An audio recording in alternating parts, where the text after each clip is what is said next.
Gotenks is a fairly interesting character due to his childlike personality and array of cool abilities, but his lack of consistent showings in the series, which makes him seen as pretty much irrelevant when it comes to the various leaps and bounds of power that we see as the series progress. But I feel like his power is underestimated back then and even now. Today, I hope I can give an in-depth analysis of the character's strength, past, present, and future. If you like Dragon Ball content such as this, please make sure to leave a like and subscribe to the channel. It would be a great help as it lets me know that you are truly enjoying the content that's being pushed out. But with that said, let's go straight into the video. Before we get started on Gotenks, I feel like it's best to understand the strength that is of Goten and Trunks to truly estimate the potential and capabilities that makes Gotenks as powerful as he is. Goten and Trunks are both half-human and half-Saiyan hybrids like Gohan, but are showcased to be even more prodigious natural talents in comparison to Gohan as kids. Goten and Trunks are labeled as these tailless second-generational super ultra child prodigies, that's a wordful, and the Daizenshuu, which I would say is possible that they may have potential rivaling, if not surpassing that of Gohan's. Go figure.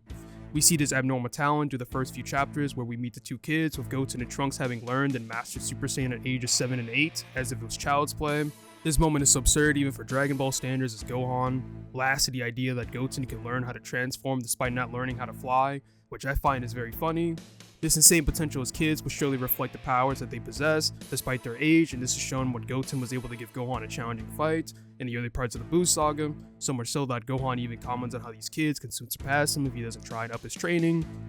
This is important because though Gohan is rusty due to his lack of training for 7 years, his base strength and grade 4 Super Saiyan strength will be similar as they were back in the Cell arc, which puts into perspective on the strength of these two, as that Gohan was stronger than Goku in the Cell games even before unlocking his Super Saiyan 2 form, and Goku at that point of the story had already mastered and surpassed the limits of Super Saiyan, putting him on the level above even the Trunks, Vegeta, the androids, second and first form Cell, etc, etc. You get the point. Mind you, the kids were this strong but never truly training, as they saw sparring with each other as nothing more than just two kids playing games, so you can only imagine how strong these kids could be if they really tried putting their minds to it. Goku, seeing firsthand the power and potential that they possess, figured that if they mastered fusion in only 2 days, that a warrior even stronger than himself would emerge. Quick rundown of fusion, in case those who aren't aware of the technique's properties: it gives birth to a warrior that is several times stronger than just adding the 2 power levels together. If you say that fusion is a similar amp to the Potara, as some guides may imply, it would mean that Goten's power level is being multiplied by Trunks, which only speaks on how high of an increase it is.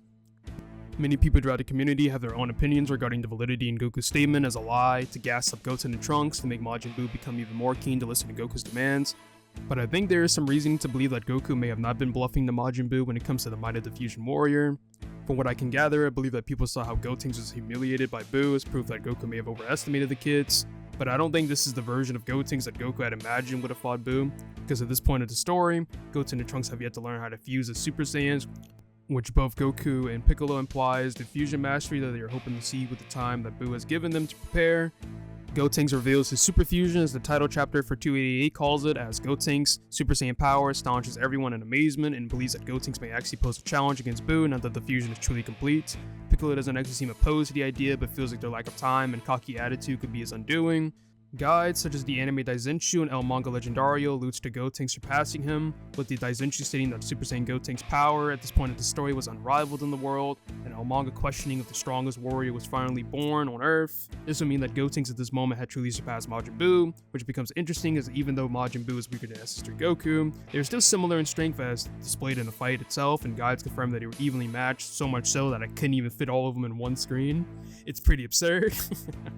This would lead to the conclusion that Super Saiyan Gotenks is in fact stronger than Goku and Fat Buu, and would have actually defeated Buu if he didn't waste most of his time showing off his power and speed to Piccolo, prior to attempting to challenge Buu and defusing mere moments after. This video does not end here, as it only gets far more ridiculous in the strength that Gotenks will gain even further on into the arc. After missing their chances on facing Majin Buu, Goten and Trunks are surprised to see the evolution that he went through from being the fat but child version of himself, turning into a slimmer but yet more powerful and evil than he was seen last time. Piccolo at this point sees that Goten and Trunks stands no chance against Super Buu, and would need to use every minute possible in the room of spirit and time to train their hardest if they hope to win against his powered up Buu. For the next 15 days, provided by the flow of time being different between the dimensions, Goten and Trunks pushed themselves the hardest they've ever been, and felt like they were confident defeating Buu even in their base fusion states. This could be shrugged off as overconfidence on their part, but I find Piccolo's amazement on their increased power and base, and thinks that the current base Gotenks stands a better chance he did prior as a form of indication that their training made base Gotenks stronger than his initial Super Saiyan variant. Piccolo at this time didn't think it was possible to transform into a Super Saiyan, and the guides confirmed that Gotenks had to do some form of special training to make this transformation mid-fusion even possible.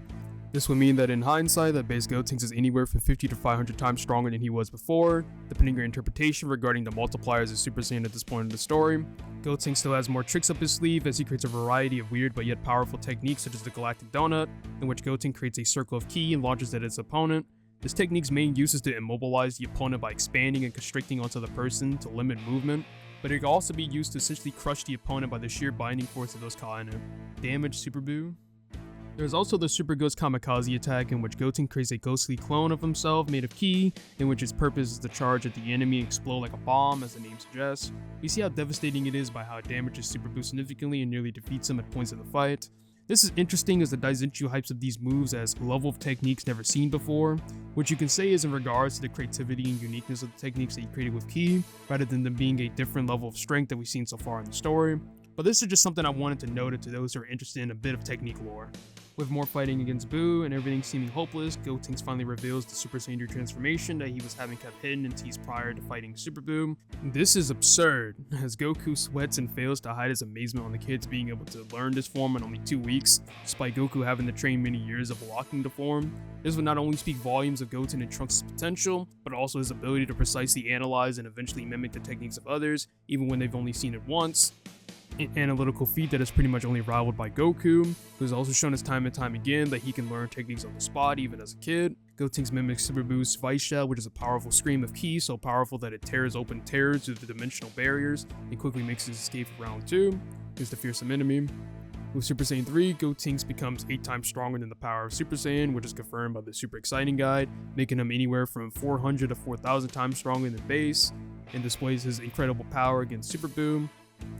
Gotenks using various other bizarre but yet powerful techniques that are embarrassingly named against Buu, techniques such as the Brain Crush Hammer, very edgy. It's stated to be a piercing technique that is similar to Destructo Disc by creating a ki that's in a form of radiation and tears the opponents in half from the head down, in which that is a very formidable technique indeed. With his new power, Goten starts getting hyped up as having a level of power unlike any that Buu has encountered, which ends up angering him and becoming more desperate. But Gotenks demonstrated that he's capable of overwhelming Buu and also defeat him, but couldn't due to his Super Saiyan 3 infusion time being run out due to the long and extensive battle. After this, Goten and Trunks pretty much gets overshadowed and left behind by a number of characters, mostly because they lack any showings and for the most part haven't been keeping up with their training, such as in the 2008 Dragon Ball OVA, Yo Son Goku and his friends return, where Goten and Trunks were initially having a hard time against Abo and Kato, who are individually are equal to the power of Frieza. And the Frieza in question is more than likely just referring to his first form, because in the manga of the OVA, Taro imagines first form Frieza whenever he thinks of him, and plus Frieza's forms are kept mostly secretive in the universe, with only a handful of people even knowing that Frieza could transform at all. This ends up being bad because it would mean that these two are weaker than they were even in the introductions in the Buu saga, which ends up being highly disappointing. And the only notable thing they do in that OVA is displaying the ability to copy techniques from people like Tien and Yamcha, but that isn't a very impressive skill or anything new since we've already seen him do something like this back in the Buu saga. This same concept extends to most of Super, as the kids don't really do anything notable or ever imply to train, while the ceiling of power grows ever wider the more the time passes, so they're pretty much in a stagnant place. A cool fact if you take into account for the manga of Super, Goten and Trunks are able to hold their own against multiple Cell Juniors, and this is interesting as many guides and statements makes comments that the Cell Juniors are equal to perfect Cell in every stat, which is something cool to note.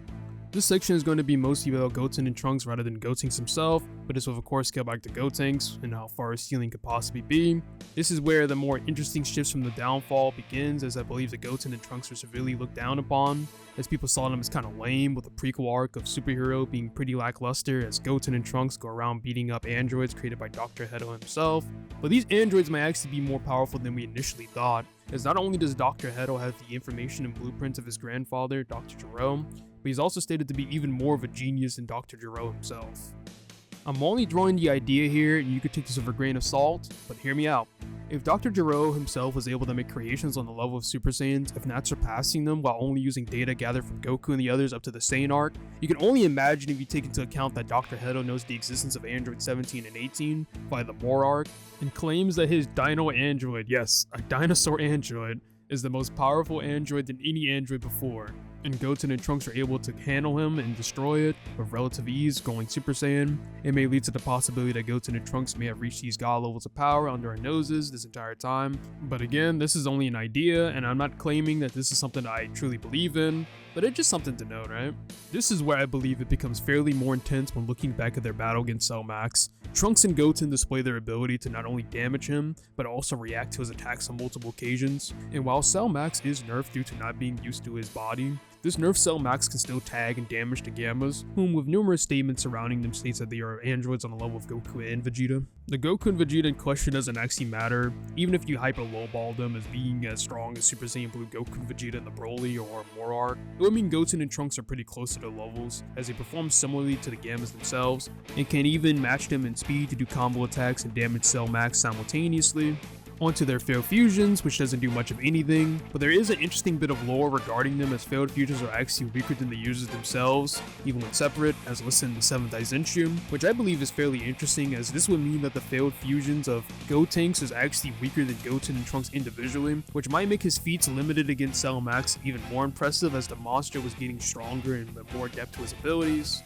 With the recent chapter of Dragon Ball Super being chapter 102, we see Goten and Trunks have a sparring match for Gohan on Beerus' planet, and they show they can give Gohan some trouble when all three are in Super Saiyan, in which Gohan notes that the boys have trained and gotten stronger since, and this ends up pumping up Gohan up into going into his ultimate form, which at the time is consistently a blue level increase, such as being equal to Kefla, his scaling to the Gammas, and if using the anime, Gohan gains a power on par with Super Saiyan Blue Goku in the Tournament of Power. It becomes even more insane that Goten and Trunks believe that a Super Saiyan 3 fusion between them could even the playing field and become a match for Ultimate Gohan, which I believe is pretty telling of the strength of a hypothetical post-superhero Gotenks. Who knows, he might even end up being Ultra Instinct level if he keeps going at it off screen.